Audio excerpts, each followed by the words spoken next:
नमस्कार। उनकी कलम मेरी आवाज़ में आप सभी का स्वागत है।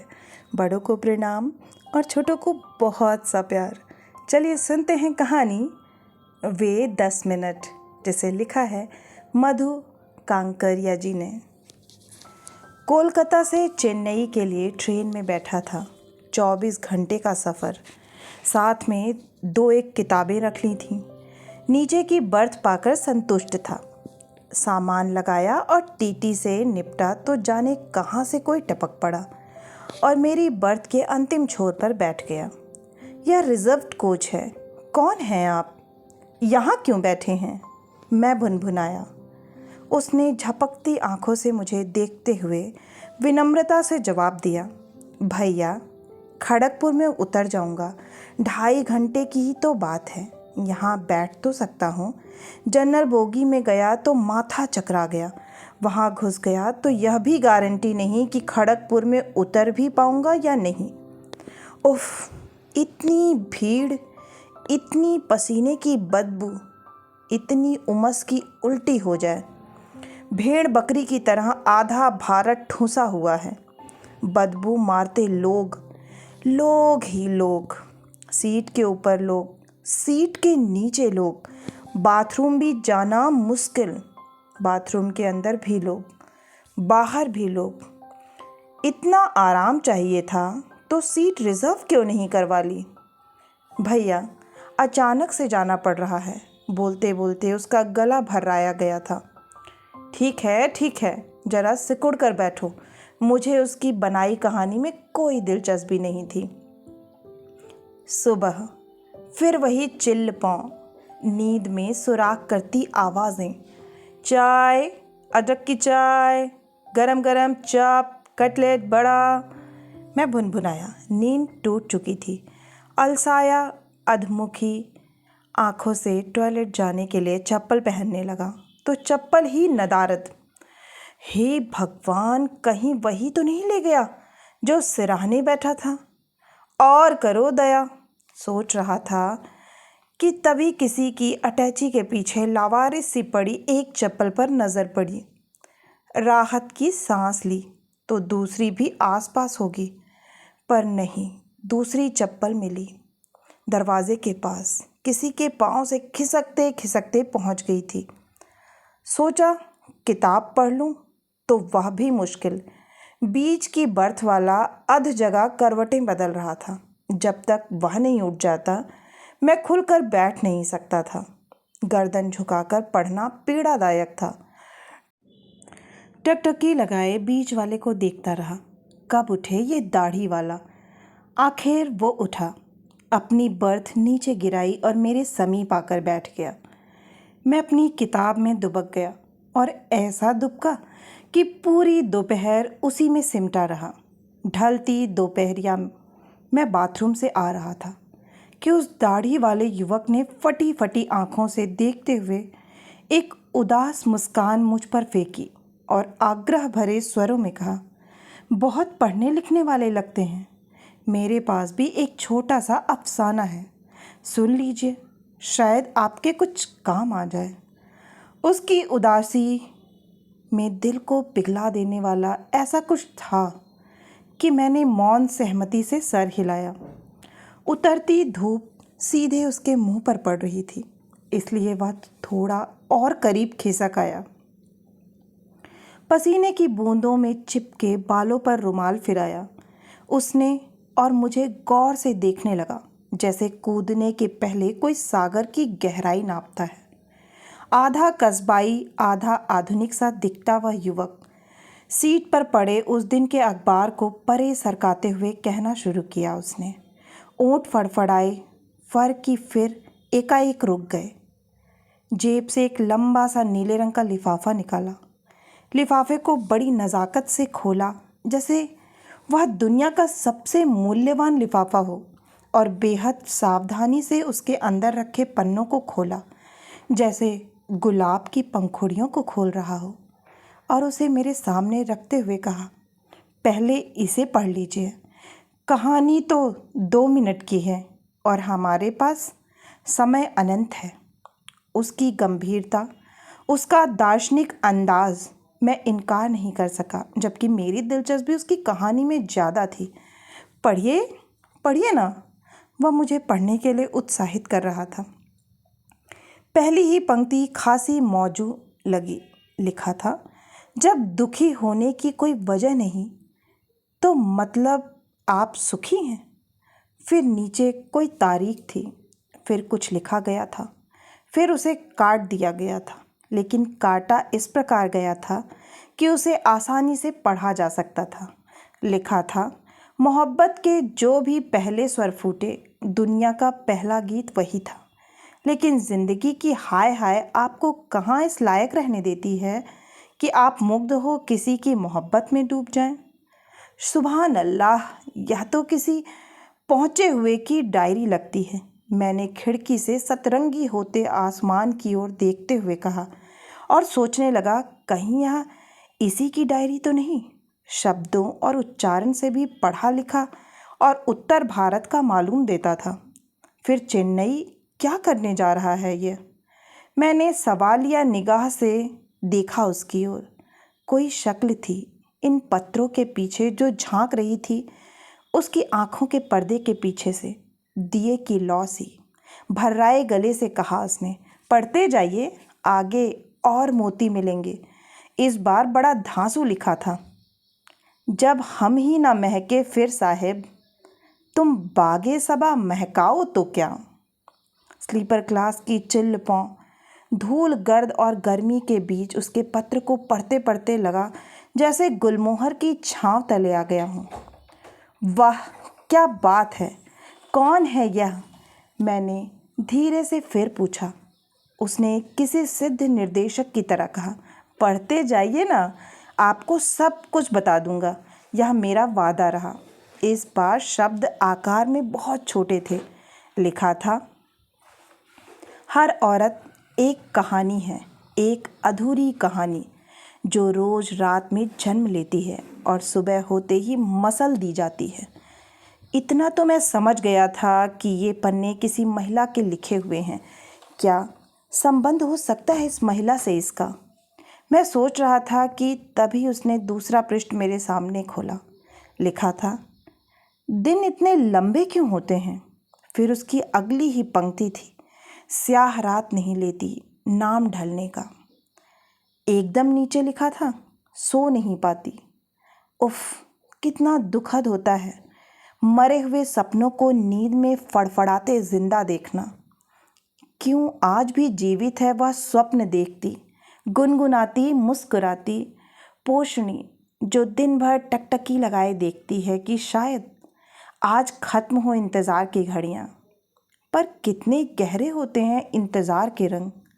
ज़िंदगी का दूसरा नाम इंतज़ार। दो आरज़ू में कट गए, दो इंतज़ार में। माजरा क्या है? कभी ये मोहतरमा लंबे दिन को कोस रही हैं तो कभी स्याह रात को, कभी स्वप्नों को। उसने जवाब नहीं दिया और अगली पंक्ति पर उंगली धर दी। पढ़िए। मैंने ध्यान से देखा उसके चेहरे की तरफ। उसकी आंखों की कोर में अटकी थी एक बूंद, शायद उसी में छिपी थी उसकी पूरी कहानी। उसने फिर कहा, पढ़िए, प्लीज़ पढ़िए ना इस पंक्ति को। मैंने पढ़ा। इस बार लाल स्याही में लिखा हुआ था, दिन रात चलता रहता है एक युद्ध, कभी खुद से तो कभी जमाने से। क्या करूं इस प्यासी आत्मा का, इस तड़प का? कोई उस पार से बुलाता है मुझे, उड़ो उड़ो खुलकर उड़ो। किसी पुराने फिल्मी गाने की उदास धुन मेरे भीतर गूंजने लगी थी, साथ ही एक जिज्ञासा भी। कौन थी वह? जोर देकर कहा मैंने, देखो, जब तक नहीं बताओगे कौन है यह, क्या संबंध है तुम्हारा इस महिला से, मुझे इन पत्रों में कोई दिलचस्पी नहीं जगेगी। गरम गरम ताज़ा इडली, सांभर बड़ा, इडली वाला कान के पास खड़ा चीख रहा था। मुझे भी खाने की इच्छा हो रही थी। आगे बड़ा स्टेशन पूरे 2 घंटे बाद था। मैंने पूछा उस दाढ़ी वाले से, खाएंगे? उसने मुंडी हिला दी। जाहिर था कि उसकी पूरी चेतना कागज के उन 3 पन्नों में दबी पड़ी थी। मैंने इडली परे सरका दी। बाद में खा लूँगा, आप जारी रखें। उसके चेहरे पर संतोष के भाव उभरे। इधर उधर ताका उसने कि कोई और तो नहीं सुन रहा उसकी कहानी। बाकी दूसरे लोग अपने में व्यस्त थे। आश्वस्त हो वह थोड़ा और पास खिसक आया। फिर कहना शुरू किया उसने। जब पहली बार देखा था मैंने उसे, तो वह मुझे एक फुदकती हुई चिड़िया सी लगी थी। वह कौन? कुछ कुछ अंदाज़ा मुझे लग गया था। फिर भी पूछा मैंने। वही जिसकी डायरी पढ़ रहे हैं आप, मेरी पत्नी माधुरी। माधुरी? अभी कहाँ है वह? उसने ऊपर गर्दन कर आसमान की ओर उंगली तान दी। वहाँ। कैसे? कब? क्यों? क्योंकि उसके हिस्से के 10 मिनट नहीं दे सका मैं उसे। अब जलेबियाँ मत छानो, जो कहना हो साफ साफ और खुल कर कहो। सच्चाई जानने को मरा जा रहा था मैं। उसका पहला वाक्य ही मेरी छाती पर घूंसे की तरह पड़ा। ठीक जब आप जिंदगी के जादू को महसूस ना शुरू करते हैं, लहरों पर सवार हो चांद को छू रहे होते हैं, तभी वह ऊपर वाला आपको पटकनी देता है कि सारी हवा निकल जाती है। आपको भनक भी नहीं पड़ती कि ठीक आपकी नाक के नीचे, आपके घर के भीतर ही मौत के फंदे की तैयारी हो रही है। मैं भी सर जी ऐसा ही अंधा हो गया था कि दुनिया तो दूर अपने बेडरूम की सच्चाई भी भांप नहीं सका। उस देश में प्रवेश तो कर गया जिसे औरत कहते हैं, पर संभाल नहीं पाया उसे। क्या क्या कह रहे हो? क्या कह रहे हो तुम? मैं उलझन में था, संशय में था, पर वह इस कदर अपने ही सन्नाटे में, अपने ही भीतर के उफनते तूफान में डूब उतरता रहा था कि इस बार मैंने नहीं टोका उसे। बोलने दिया, बहने दिया। उसने जारी रखा। सर जी, मैं सातांगाक्षी, कोलकाता से करीब 60 किलोमीटर दूर एक गांव के बहुत ही गरीब घर में पैदा हुआ था। जन्म से ही भूख, गरीबी, बीमारी, झगड़े, टंटे देखता आया था। 3 पैसे बचाने के लिए पिताजी 3 कोस पैदल चलते थे। माँ रास्ते में पड़ा गोबर बटोरती रहती थी उपले बनाने के लिए। घर में जो साबुन बनता उसी से 2 दिन में एक बार कपड़ा धुलते और नहाते भी उसी साबुन से थे। सिर्फ मुंह धोने के लिए लाइफ बॉय मिलता। घर में कुछ समय के लिए खुशहाली तभी आती जब पिता की कुछ अतिरिक्त कमाई हो जाती और घर में ईद के चांद की तरह कभी कभार नए कपड़े, फल और मिठाई के दर्शन होते लगे। मुझे समझ में आने लगा था कि हर झगड़े की जड़ में है गरीबी। मैंने सोच लिया था कि यदि मौका मिले तो मैं गरीबी को कभी अपने पास भी फटकने नहीं दूंगा। सर जी, मैंने जी तोड़ मेहनत कर वजीफ़ा और कर्ज लेकर बीकॉम तक पढ़ाई की। मुझे अच्छे मार्क्स मिले। बीकॉम के साथ ही मैंने सीएस भी कर लिया था। और कमाल देखिए कि मुझे नौकरी भी तुरंत चेन्नई की एक अच्छी एफएमसीजी कंपनी में मिल गई। वेतन अच्छा था, लेकिन उससे अच्छी बात थी कि मुझे अपने सेल्स पर कमीशन मिलता था। यानी कंपनी के लिए मैं जितनी अधिक बिक्री करवाऊंगा, मेरी कमाई उतनी अधिक होगी। उस समय मैं समझ नहीं पाया इस चमकीले जाल को। मुझे लगा मेरी प्रतिभा को मुकाम तक पहुंचने का यह स्वर्णिम अवसर है। और मज़ा देखिए कि इधर नौकरी लगी और उधर मेरी सगाई हो गई। मेरी टीम अच्छी थी और दिमाग उपजाऊ, इसलिए मेरे सेल्स टारगेट भी पूरे हो रहे थे। देखते न देखते साल भर के अंदर मेरा प्रमोशन हुआ और मुझे सेल्स मैनेजर बना दिया गया। मैं घर का बड़ा लड़का था, इसलिए सेल्स मैनेजर बनते न बनते मेरी शादी भी हो गई। माधुरी भी कोलकाता की ही थी। उसका परिवार हमारे परिवार से काफ़ी समृद्ध था। मैंने महीने भर की छुट्टी के लिए आवेदन दिया था, पर मुझे छुट्टी मिली सिर्फ 15 दिन की। 15 दिन शादी के बंदोबस्त, तैयारी, मिलने जुलने, बहनों को लाने ले जाने में ही कट गए। मैं वापस चेन्नई, वापस अपने ऑफिस। मैंने माधुरी से वादा किया कि बहुत जल्द ही मैं उसे हनीमून के लिए गैंगटॉक ले जाऊंगा। उसे हिमालय से बहुत प्यार था। बहरहाल सेल्स मैनेजर बनते न बनते मुझ पर जिम्मेदारियों का बोझ इस कदर बढ़ गया था कि रात में भी मुझे स्वप्न में माधुरी नहीं, गैंगटॉक नहीं, सेल्स टारगेट ही दिखते थे। मुझे पूरे आंध्र प्रदेश की सेल्स संभालनी पड़ती थी। डिस्ट्रीब्यूटर से लेकर दुकानदार तक की लय-ताल बनाई रखनी पड़ती थी। इस कारण मुझे सप्ताह में 3 दिन हैदराबाद में रहना पड़ता था। मैं चूंकि तेलुगु भाषा भी नहीं जानता था, इस कारण मुझे चेन्नई में तेलुगु सीखने के लिए भी ट्यूशन लेना पड़ता था। लब्बो लुबाब यह कि मेरे लिए समय पंख लगाकर उड़ने लगा था, जबकि माधुरी के लिए समय एक ही जगह ठिठका हुआ था। नई जगह का नयापन अब मिट चुका था। माधुरी अब जड़ से उखड़ते पेड़ की तरह मुरझाने लगी थी। विशेषकर जब मैं हैदराबाद के लिए निकल जाता, उसके लिए करने को कुछ भी नहीं रह जाता था। मैं उससे कहता, तुम बाहर निकल जाया करो। वह फनफनाती, कैसे निकल जाऊं? मैं तो यहाँ की भाषा भी नहीं जानती। यहाँ तो सब तमिल बोलते हैं। कल बाजार हल्दी खरीदने गई, लेकिन किसी प्रकार नहीं खरीद पाई। किसी प्रकार उसको नहीं समझा पाई, क्योंकि हल्दी कहीं भी दिखाई नहीं दे रही थी और टर्मरिक वे समझ नहीं पा रहे थे। कैसी जगह लाकर पटक दिए हो, ग्राउंड फ्लोर और पीछे का घर।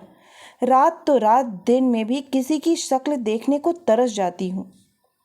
और कोई दिख भी जाए तो क्या, ना किसी से बोल सकती हूँ, ना कहीं जा सकती हूँ। लगता है जैसे देश में रहकर भी विदेश में रह रही हूँ। उसकी बात सच थी। माधुरी की समस्या मैं समझ सकता था, लेकिन खुद मेरी समस्या मेरा बॉस नहीं समझ रहा था। वह पूरी तरह मुझे निचोड़ने में लगा था। वह जीवन में अर्थ नहीं, अर्थ में जीवन खोजने वाला जीव था। उसकी आंख पर कोल्हू में जुटे हुए बैल का चश्मा लगा हुआ था, जो एक ही सीध में देख सकता था, और वह सीध थी मुनाफा और सिर्फ मुनाफा। मैं माधुरी से कहता, समुद्र किनारे बैठ जाया करो। वह चिढ़ जाती। समुद्र किनारे भी गई थी, पर दिल नहीं बहला। समुद्र देखते देखते भी मैं तुम्हारा जाना ही देख रही थी। मैंने कहा, जाना देखती हो, आना नहीं देखती? वीकेंड में आता भी तो हूँ। उसने तल्खी से जवाब दिया, हाँ आते ज़रूर हो, पर क्या तुम खुद नहीं जानते कि तुम कितने मेरे हो? कंपनी के फायदे की चिंता रहती है, लेकिन खुद का जीवन कितने घाटे में जा रहा है, उसकी कोई चिंता नहीं। काश तुम मेरी जगह होते और मैं दिखा पाती तुम्हें कि अपने प्रिय का जाना कैसा होता है। बोलते बोलते वह फिर गमगीन हो गया। उमस बढ़ गई थी। रुमाल से ललाट का पसीना पोंछते हुए बुदबुदाया। दिखा दिया उसने मुझे अपना जाना, भयंकर जाना। ले लिया बदला मुझसे। जी भर देख भी ना पाया उसे कि जी भारी कर चली गई वह। ओह, जिसे 10 मिनट नहीं दे पाया, आज हर पल दे रहा हूँ। कहीं भी चला जाऊँ, समुद्र किनारे, नदी, पहाड़, शमशान, हर रात मेरे सिराहने आकर खड़ी हो जाती है वह। कोई भी रात सो नहीं पाता। 10 मिनट के बदले 10 जन्म भी दे दूँ उसे, तो भी क्या माफ़ करेगी वो मुझे? कितनी जल्दी फैसला दे दिया उसने मुझ पर। कहीं पढ़ा था कि भगवान भी आदमी पर उम्र खत्म होने तक नहीं देता फैसला। और वह फिर हिचकी ले लेकर बिसूरने लगा। मैंने उसके कंधे पर हाथ धरा, कनखियों से देखा, कोई देख तो नहीं रहा। सामने बैठा युवक किसी फिल्मी पत्रिका में डूबा पैर हिला रहा था। आसपास के लोग उतर गए थे। मैंने उसे शांत करने की चेष्टा की, उसे पानी की बोतल दी। उसने कुछ घूंट गट के नीचे खिसक आए चश्मे को ऊपर किया और फिर चालू हो गया। आजकल हर पल यही सोचता हूँ कि जीवन क्या है, सत्य क्या है, आनंद क्या है, सुख क्या है। मैं सुख के चक्कर में अधिक से अधिक धन बटोर लेना चाहता था। अधिक बिक्री के चक्कर में जरा सा भी समय मिलता तो कंज्यूमर साइकोलॉजी पढ़ने लगता। काश उसकी जगह इंसान को पढ़ता तो शायद उसे समझ पाता। पर क्या मैं गलत था? क्या बताऊं सर, जन्म से ही तंगी देखी थी, नीचे से ऊपर उठा था। गांव का आदमी था, सुनता आया था कि आई हुई लक्ष्मी और परोसी हुई थाली को ठुकराना नहीं चाहिए। गांव में लोगों को काम नहीं मिलता था, दिन भर उन्हें हाथ पर हाथ धरे बैठे देखता था। मुझ पर ईश्वर की मेहरबानी से काम और मौका दोनों बरस रहे थे। इस कारण कमाने का कोई भी मौका खोना नहीं चाहता था। आप ही बताइए सर, क्या मेहनत करना, कमाना अपराध है? पर देखिए कैसा सर्वनाश हो गया। वह दीवार पर टंग गई और मैं जिंदगी और मौत के बीच टंग रहा हूँ। वह बोलता जा रहा था और मैं समझ ही नहीं पा रहा था कि वह अपनी मृत पत्नी को याद कर रहा था या उसे कोस रहा था। क्यों कह रहा था वह मुझसे यह सब? मैंने पूछा। लेकिन एकाएक ऐसा क्या हो गया था कि उसे आत्महत्या करनी पड़ी? उसका चेहरा नीला पड़ा। एक लंबी सांस खींची उसने, इधर उधर नजरें घुमाई और फिर अपने प्रवाह में बहने लगा। क्या बताऊं सर, वो फुदकती चिड़िया धीरे धीरे खामोश सी हो गई थी। उसने मुझसे धीरे धीरे झगड़ना और शिकायत करना भी कम कर दिया था। एक कमज़ोर लहर की तरह उसका गुस्सा, उसकी शिकायत उसी के समुद्र में विलीन होने लगी थी। मुझे लगा उसने वक्त से समझौता करना सीख लिया है। मैं उसे सांत्वना देते हुए अपने भविष्य की योजनाओं के बारे में बताता। हम जल्द ही नया घर ले लेंगे, कबूतर के दड़बे जैसे इस घर से निकलकर एक खुला और हवादार घर। वह बुदबुदाती, जब वर्तमान ही नहीं बचेगा तो भविष्य किसके लिए बचाओगे? मैंने देखा उसकी सर्पीली आंखों की चमक बुझती जा रही थी। पर साहब, देखना भी तो मन की आंखों से ही ना होता है, इसलिए मैं देख कर भी नहीं देख पा रहा था। काश मैं उस दिन उसके मन की गहरी पीड़ा, उसके मन की भीतरी सीलन तक पहुंच पाता। काश उसके दर्द को उसका दिल बंद समझ पाता। पर मैं तो काम में अंधा था और ऐसा भी नहीं था कि मैं खुद जी रहा था। मैं तो खुद कमाने की मशीन बनते बनते मर रहा था, गल रहा था। इसलिए मैंने कई बार बॉस से कहा भी, मुझे कुछ दिनों के लिए छुट्टी चाहिए, मैं आराम करना चाहता हूँ। लेकिन समय बाजारू होता जा रहा था। बॉस कहता, यदि बाजार में टिकना है तो हमें नए नए ऑर्डर लाने होंगे, नई नई संभावनाएं टटोलनी होंगी, नई योजनाएं बनानी होंगी, कंज्यूमर साइकोलॉजी को समझना होगा, उस पर रिसर्च करना होगा। इसके लिए समय तो तुम्हें देना ही होगा। और मुझे संतुष्ट करने के लिए उसने फिर एक इंक्रीमेंट कर दिया मेरा, लेकिन साथ ही मेरे सेल्स टारगेट भी बढ़ा दिए। कुल मिलाकर मेरा जीवन सेल्स टारगेट, नंबर, बोनस और ग्रेड में सिमटता जा रहा था। दिन के 24 घंटे भी मेरे काम के लिए कम पड़ते थे और माधुरी के लिए एक एक दिन एक एक युग जैसा बीत रहा था। एक भीतरी खालीपन से भरती जा रही थी वह। मेरे घर से आवाज़ें धीरे धीरे कम हो रही थीं। मनहूसियत सर उखाड़े टहल रही थी। पर मैं सोच रहा था कि बस ये क्वार्टर किसी प्रकार निकल जाए, अधिक से अधिक दिवाली तक त्यौहार निकल जाए तो बॉस से बात करूं। यदि कमाने का यह समय निकल गया तो फिर मेरे पास समय तो रहेगा, पर उसे भोगने के लिए साधन नहीं रहेंगे। तो सर जी, पत्नी को बाद में मना लूँगा कि तर्ज पर मैं फुल टाइम बॉस का हो गया। लेकिन ऐसा नहीं था कि मैं उसकी तरफ से एकदम बेखबर था। एक अज्ञात भय मेरे भीतर भी उग रहा था, फांस मेरे भीतर भी गड़ी हुई थी। उसके चेहरे की उड़ती रंगत कह रही थी कि आसार ठीक नहीं। इसलिए महीने भर बाद ही फिर हिम्मत कर बॉस से कहा मैंने, सर मेरी नई नई शादी हुई है, घर पर मेरी बीवी अकेली रहती है, मुझे कुछ समय के लिए हैदराबाद से दूर रखिए। बॉस ने हंसते हुए जवाब दिया, तुम्हें नौकरी से ही ना दूर कर दें? फिर समझाते हुए कहा, जीवन में आगे बढ़ने के मौके बार बार नहीं मिलते। खुद सालों खिसने के बाद मुझे मिला है ऐसा बाजार, ऐसी मांग। बीवी कहाँ भागी जा रही है? लेकिन दिवाली तक हमने नया प्रोडक्ट डिलीवर नहीं किया तो सोचो हमें क्या फिर मिलेगा ऐसा ऑर्डर, ऐसा मौका, ऐसा तेज बाजार? उसकी उदास आंखें खिड़की के रास्ते कहीं दूर ठिठकी हुई थीं। क्या बताऊं सर, नई नौकरी, नई बीवी और नए घर की तनी रस्सियों के बीच मैं थर थराता रहता। कभी नौकरी छूटने का डर, कभी टारगेट पूरा ना होने का डर, तो कभी बीवी के नाराज़ होने का डर। तरह तरह के डर मेरे भीतर इकट्ठा होते जा रहे थे। माधुरी भावुकता रहित प्यार को स्वीकार कर ही नहीं सकती थी, और जब तक मेरे टारगेट पूरे नहीं हो जाते मैं भावुक हो नहीं पाता था। बस ऐसे ही चलता रहा विवाह बाद का वह समय, सूखा, बंजर, अतृप्त। ना मैं उसके मन के तारों को झंकृत कर पाया, ना जागी उसकी देह। ऐसे में एक मनहूस दोपहर घर आया तो टेप चल रहा था, तेरी दुनिया में दिल लगता नहीं, वापस बुला ले। वह गाना खत्म हुआ तो फिर दूसरा गाना, उतना ही डिप्रेसिंग। ये दुनिया अगर मिल भी जाए तो क्या है, बस दिमाग भन्ना गया। माना आप दुखी हैं, लेकिन अपने दुख का इस प्रकार इजहार कराना, मानो मैं बेखबर हूँ। मुझे अखर गया, भीतर दुख का अपराध बोध का कीड़ा भी कुलबुलाया। बस अपना आपा खो बैठा मैं दुनिया को सुंदर बनाने के लिए तिल तिल जल रहा हूँ।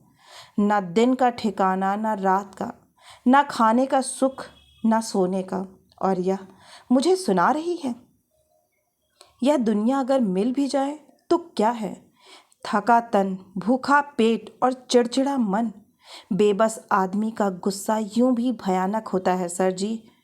किधर का गुस्सा किधर निकल गया, बिना वजह उलझ गया और डपट दिया उसे। कुछ अच्छे गाने नहीं सुन सकती क्या? 3 दिन तक गधा खटनी कर घर आया हूँ, यही रोना धोना सुनने के लिए। और मेरा दुर्भाग्य देखिए कि तभी बॉस का फ़ोन आया, तुरंत बेंगलोर के लिए रवाना हो जाओ, दिवाली के लिए स्पेशल मेकअप सेट लॉन्च करना है, एयर टिकट मेल कर दिया है। मैं रो पड़ा, कहीं चैन नहीं है, ना घर में ना बाहर। पत्नी से हुई उस झपट के चलते मैं बिना खाए ही निकल गया। जाते जाते पत्नी ने मुझे गौर से देखते हुए सहमी सी आवाज़ में कहा, मुझे आपसे 10 मिनट चाहिए, एक ज़रूरी बात करनी है। गहरी झील से उठती वह एक ऐसी ठंडी आवाज़ थी जिसके अंश अंश से बेबसी, हताशा और अवसाद टप टप रहे थे। मेरे भीतर धुकधुकी होने लगी। 10 मिनट तो सिर्फ कहने की बात है। एक बार यदि उसकी शिकायतों का पुलिंदा खुल गया तो फिर संभाल नहीं पाऊंगा मैं। आज का दिन महत्वपूर्ण था मेरे लिए। मैंने घड़ी की ओर देखा। 10 मिनट दे सकता था मैं उसे, पर उसका रोना धोना सुनने के मूड में नहीं था मैं। भीतर यह डर भी था कि क्षण भर भी रुक गया तो यह लड़की मुझे उस तूफान में घसीट ही लेगी जिससे बचने की पुरजोर कोशिश कर रहा था मैं। उस वक्त मेरे दिमाग में सिर्फ नया प्रोडक्ट, डीलर्स और दुकानदार थे। जल्दी से जल्दी प्रोडक्ट को दुकानों और ग्राहक तक पहुंचाने की हड़बड़ी थी। टारगेट की तलवार सर पर थी। इन सब के बीच यह बखेड़ा मेरे माथे पर बल पड़ गए। गर्मी, भूख, थकान और उसकी रोम रोम मनहूस शकल देख तीव्र इच्छा जोर मार रही थी कि भाग खड़ा हूँ वहाँ से। मैंने झुंझलाते हुए और बिना उससे आंख मिलाते हुए अपने पर्स में रुपया ठूसते हुए कहा, अभी नहीं रुक पाऊंगा, आकर बात करता हूँ। उसने आहत दृष्टि से मेरी ओर देखा। मैंने फिर आंखें घुमा ली। फिर एक गहरी गीली उच्छ्वास उसके गले से बाहर निकली। ठीक है, सब कुछ ज्यों का त्यों याद है सर जी। चाहूँ तो भी भूल नहीं सकता उन लम्हों को। उस दिन यदि रुक जाता तो यह हादसा टल जाता। उस दोपहर उसके व्यवहार में ऐसा कुछ था जिसे पकड़ नहीं पाया मैं। एक गहरी निश्वास ले वह दार्शनिक अंदाज में कहने लगा, चरम हताशा, आवेग और विवस्था के वे कुछ क्षण जब उसकी सारी अंतःशक्तियाँ और विवेक ने सब साथ छोड़ दिया था उसका। मैं रुक जाता तो थम जाते वे आवेग। दुनिया के सारे युद्ध, सारी त्रासदियाँ, सारे विचलन चंद लम्हों के दिमागी विचलन के ही परिणाम होते हैं। वे सध जाएं तो टल जाती हैं विपदा। मैंने उसे आश्वस्त और शांत करते हुए कहा, तुम अपने दिल पर मत लो, होनी को कौन टाल सकता है।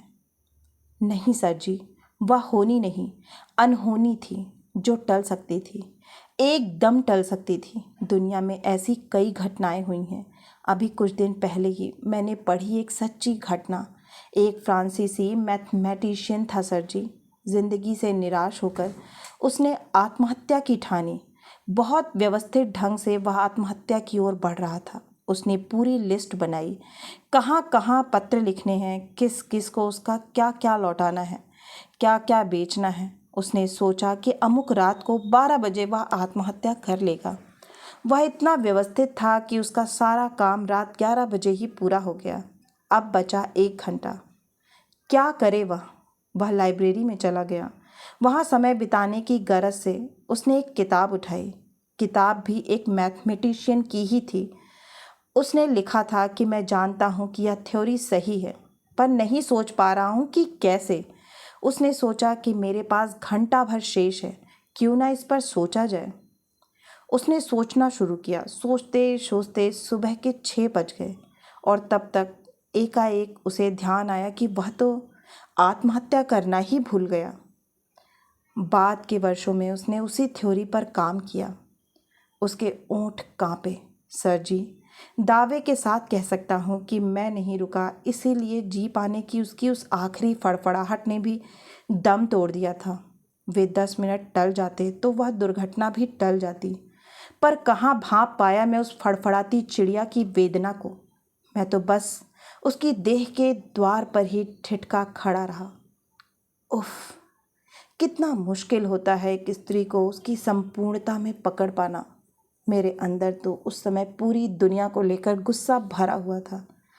काश मैं उससे थोड़ी सहानुभूति के साथ पेश आ जाता और कुछ नहीं, बस एक मीठा बोल, एक प्यार भरी दृष्टि और एक आत्मीय छुअन ही दे पाता।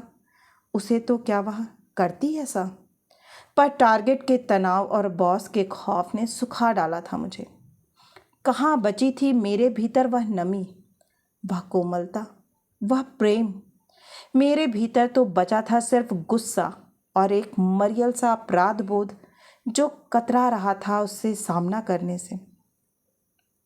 मैं उससे जान छुड़ा भागा और उस क्षण की लपट में सब खाक हो गया सर। और विडंबना देखिए सर जी कि बॉस के फ़ोन ने मुझे इतना हड़बड़ा दिया कि मैं अपने ब्रीफ केस तक खोलना भूल गया, जिसमें मोगरे के फूल की माला रखी हुई थी, जिसे मैंने उसके लिए खरीदी थी। चेन्नई में हर चौराहे पर बिकती है फूलों की मालाएं। बहुत पसंद थी मुझे उसकी गंध।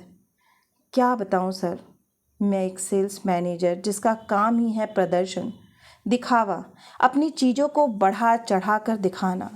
भीतर कुछ हो ना हो पर पैकिंग का दिखावा सारी दुनिया को दिखाता रहा। वह जो नहीं था, पर जो सचमुच दिल के भीतर था, उसे ही नहीं दिखा पाया, और वह भी अपनी ही पत्नी को।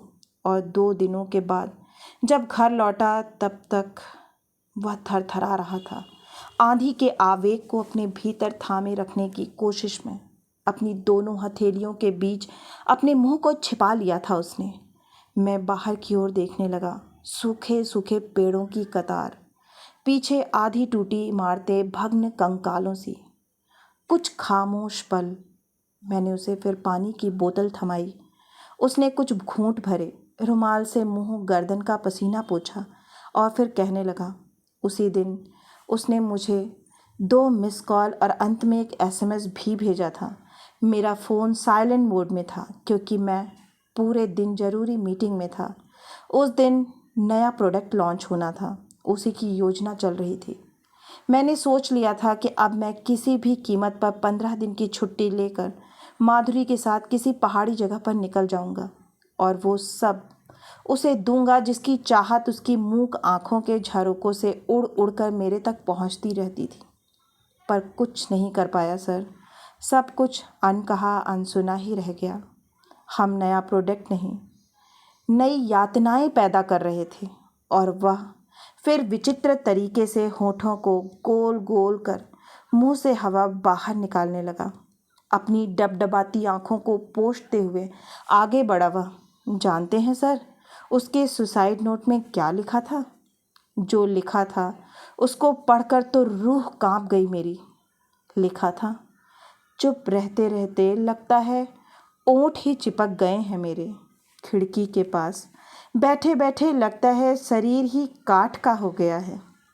कृपया मेरे शरीर को, मेरे अंगों को, मेरी भूरी आँखों को दान कर दें। उसके नीचे लिखा था, जो कहना चाहती थी कह नहीं पाई, जीना चाहती थी जिंदगी जी नहीं पाई, सह भी नहीं पाई, रह भी नहीं पाई, जा रही हूँ, कहा सुनी माफ़।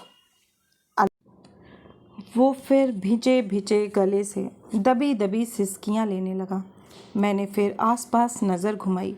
सामने की बर्थ वाला ऊँघ रहा था। मैंने उसका कंधा थपथपाया। आंसू पोंछते हुए वह फिर बहने लगा। वह जब थी तो बहुत कम थी, और अब जब नहीं है तो वह हर जगह मौजूद है। एक बात बताइए सर जी, क्या सचमुच कोई बोलना भी भूल सकता है? उसकी डायरी में एक जगह लिखा हुआ था, जैसे पिंजरे में कैद पाखी उड़ना भूल जाता है, लगता है मैं भी बोलना भूल जाऊंगी। सचमुच वह दुनिया कितनी मनहूस और कुरूप होगी जिसमें पाखी उड़ना तक भूल जाए। मैं मन ही मन सोच रहा था कि वह फिर फूट पड़ा। जानते हैं सर जी, उसके मरने के बाद मैंने वह नौकरी भी छोड़ दी जो मुझे 10 मिनट नहीं दे सकी, पर इस पर भी गिल्ट ने मुझे नहीं छोड़ा। रात रात जागकर मैं यही खोजता रहा कि लोग आत्महत्या क्यों करते हैं। मैंने नेट पर कुछ आत्महत्याओं के कारण जानने की कोशिश की। मैं उन आत्महत्याओं की बात नहीं कर रहा जो भूख, गरीबी, कर्ज, असाध्य बीमारी जैसे गंभीर कारणों से की गई थी। मैं उन आत्महत्याओं की बात कर रहा हूँ जहाँ बिना किसी गंभीर वजह से ही ऐसा किया गया था। क्या बताऊँ सर जी, मैंने माथा पीट लिया कि इस पीढ़ी में जीवन के प्रति सम्मान क्यों नहीं है, जीवन की जड़ें गहरी क्यों नहीं हैं। ज़रा सी मन की नहीं हुई तो सलाद की तरह काट दी अपनी ही ज़िंदगी को। आप ताज्जुब करेंगे सर जी कि एक मुंबई के बंदे ने तो सिर्फ इस कारण आत्महत्या कर ली थी कि उसकी भतीजी की शादी थी और उसके बड़े भाई ने उसे विवाह में आमंत्रित नहीं किया था। एक ने सिर्फ इस कारण कर ली थी कि उसके बाल तेजी से झड़ रहे थे। एक बंदा जो सारे दिन नेट पर बैठा रहता था ने अपने सुसाइड नोट में लिखा था, जा रहा हूँ क्योंकि सब कुछ जान चुका हूँ, अब आगे देखने सुनने को कुछ नहीं बचा। Nothing to look forward, my work is done, then why wait. तो सर जी देखिए, बिना किसी ठोस वजह के भी कर लेते हैं लोग आत्महत्या। फ़र्ज़ कीजिए यदि माधुरी को भी पेट पालने के लिए नौकरी करनी पड़ती या बूढ़े माँ बाप की देखभाल करनी पड़ती, मिलकर खर्च निकालना पड़ता, तो क्या पाल सकती थी वह आत्महत्या की विलासिता? नहीं ना। उसने समर्थन के लिए मेरी ओर ताका। मैंने नज़रें घुमा ली। मैं झूठ मूठ की सहानुभूति नहीं दिखाऊंगा। वह फिर अपनी रौ में बहने लगा। मुझे लगता है सर जी, माधुरी के भीतर भी कुछ इसी प्रकार उल्टा पुल्टा चल रहा होगा। नहीं तो देखिए, सब कुछ तो था उसके पास, घर, शिक्षा, पैसा, सुरक्षा, सुंदरता, जिम्मेदार और मेहनती पति, पर उसने वह सब एकदम नहीं देखा। देखा सिर्फ अपना अकेलापन, अपनी बोरियत, जो भी बस कुछ दिनों भर की थी। क्या यह खुद गर्जी नहीं? क्या जीना एक कर्तव्य नहीं? क्या इस प्रकार सिर्फ अपने बारे में सोचते सोचते जीवन से ही बाहर चले जाना सही था? मेरी दादी की एक बहन थी सर जी, उसके 10 बच्चे हुए थे, एक भी नहीं बचा था, और स्वयं उनके पति भी चल बसे थे। मैंने देखा है उनको। अपने अंतिम समय में दादी उन्हें अपने पास ले आई थी। उन्होंने आत्महत्या की नहीं सोची। मेरे पिता तो कहते थे कि हर आदमी अपने सर पर 3 ऋण लेकर जन्म लेता है, मातृ ऋण, गुरु ऋण और देव ऋण, और जब तक वह इन 3 ऋणों से मुक्त नहीं हो जाता, उसके जीवन पर उसका अधिकार ही नहीं रह जाता। तो कैसे कर सकती थी वह खुदकशी? बोलिए सर, बोलिए, क्या सारा दोष मेरा ही था? जीवन में प्रेम होता है सर, प्रेम में जीवन नहीं। काश उसे समझा पाता। मैं मेहनत का बादशाह था और सफलता के खुदा से हाथ मिला रहा था। सब ठीक ही था, बीच में यह सब नहीं होता तो हम संसार के सबसे खुश नसीब दंपत्ति होते। वह साहसी थी। साहसी लोग ही आत्महत्या की हिम्मत कर सकते हैं, पर जितना साहस उसने मरने में दिखाया, उसका आधा भी यदि वह जीने में दिखाती तो आज जीवन कितना सुंदर होता। कितने गाने सुनती थी, काश मेरे दिल की आवाज़ भी सुन पाती, मेरी मजबूरी को भी सुन पाती। पर सारे उत्पात की जड़ साला यह मन ही है। और सच कहूँ तो मुझे लगता है कि उसका मन एक घरेलू औरत जैसा था ही नहीं। वह शायद घर गृहस्थी के लिए बनी ही नहीं थी। उसे देख लगता था जैसे किसी काल्पनिक दुख से रोमांस चल रहा हो उसका। दिन भर बैठे बैठे वह दुख दर्द ही सोचती रहती थी और बात भी अजीब तरीके से करती थी। मैं उसे पैसे देता तो आम घरेलू औरत की तरह खुश होने की बजाय कहती, ख्वाहिशों से खाली हूँ, क्या खरीदूँ। सर जी, बड़े बाप की बेटी थी ना, कभी तेल नून लकड़ी के संघर्ष से पाला नहीं पड़ा था, इसलिए ये सब बातें दिमाग में आती थीं। जाहिर था कि अब वो अपने को अपराध बोध से मुक्त करने की नाकाम चेष्टा में लगा हुआ था। मुझे कॉफ़ी की तलब महसूस हो रही थी। चेन्नई आने में अभी भी आधा घंटा बाकी था।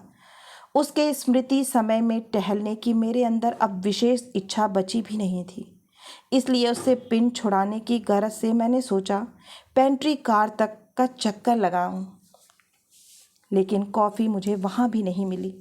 थोड़ा निराशा मैं लौटा तो देखा वह अभी भी बल्कि उसी मुद्रा में बैठा मेरा इंतज़ार कर रहा था। मुझे देख फिर उसकी उदास आंखें चमकी। कॉफ़ी तो अब चेन्नई में ही मिलेगी सर, मैंने विषय बदलने की गरज से कहा। अब तो सामने का बर्थ भी खाली हो गया है, आप थोड़ा विश्राम कर लीजिए। उसने जवाब और भी विचित्र दिया, साहब, जब तक किसी नतीजे तक नहीं पहुंच जाऊं, कैसा आराम। आप सोचने समझने वाले विद्वान व्यक्ति हैं, शायद मेरी थोड़ी मदद कर सकें। मदद? कैसी मदद? मैं थोड़ा घबराया। कहीं ये सब कहानियाँ सुना बुना कर, सहानुभूति पैदा कर बंदा मुझसे कुछ पैसे वैसे ना मांगने लगे। वैसे भी हालत बहुत अच्छी नहीं दिख रही थी उसकी। नौकरी भी छोड़ दी थी उसने। बुदबुदाते हुए कहा उसने, सर जी, अपनी तरह से समझ ही नहीं पाया क्या है ज़िंदगी। वह आज़ादी हासिल नहीं हो पाई कभी। पहले इसे गरीबी की आंख से देखता था और अब तो कोई आंख ही नहीं बची। चारों तरफ है बस एक शून्य। क्या सोचते हैं आप, कैसे की होगी उसने खुदकुशी? शांत मन से। किस लिए की होगी? मन की शांति के लिए या मुझे सबक सिखाने के लिए? रात दिन मैं यही सोचता रहता हूँ। अब मैं कभी भी वह नहीं हो सकूँगा जो मैं था। अब मैं ज़्यादा दिन जिंदा भी शायद ना बचूं। हर रात सपने में अपनी मौत देखता हूँ मैं। मेरे बेडरूम की खिड़की से झांकती है वह। आप कुछ बोलते क्यों नहीं सर जी? कुछ तो बोलिए। उसकी आंखें मुझ पर चिपकी थीं। उसके स्वर में एक मरियल सी आशा झलक आई थी, जैसे मेरे उत्तर से उसकी नियति तय होनी है। क्या बोलूं समझ नहीं पा रहा था मैं। जाहिर था कि वह कुछ ऐसा सुनना चाहता था जिससे उसका गिल्ट कम हो जाए। मैं कहना चाहता था कि रिश्तों के नाजुक पौधों को हर दिन सींचना पड़ता है, उसे आप बात के लिए स्थगित नहीं कर सकते हैं। पर मैं कह नहीं पाया। क्या होगा उसके अपराध बोध को और बढ़ाकर। चेन्नई स्टेशन करीब आ रहा था। मैंने उसके कंधे पर हाथ धरते हुए कहा, चलो पास के किसी रेस्तरां में बैठकर कॉफ़ी पीते हैं। आशा है कि आपको यह कहानी बहुत ही पसंद आई होगी और आपको कुछ सिखा कर गई होगी। अगर आपको कहानी पसंद आई है और मेरे प्रयास पसंद आ रहे हैं तो एक लाइक करें, अपनों के साथ शेयर करें और हाँ, अगर आप इसी तरह की मनोरंजक कहानियाँ सुनना चाहते हैं तो इस चैनल से जुड़ना ना भूलें और चैनल को सब्सक्राइब करें। फिर मिलती हूँ एक नई कहानी या कविता के साथ। तब तक के लिए आप सभी का कहानी सुनने के लिए बहुत बहुत धन्यवाद।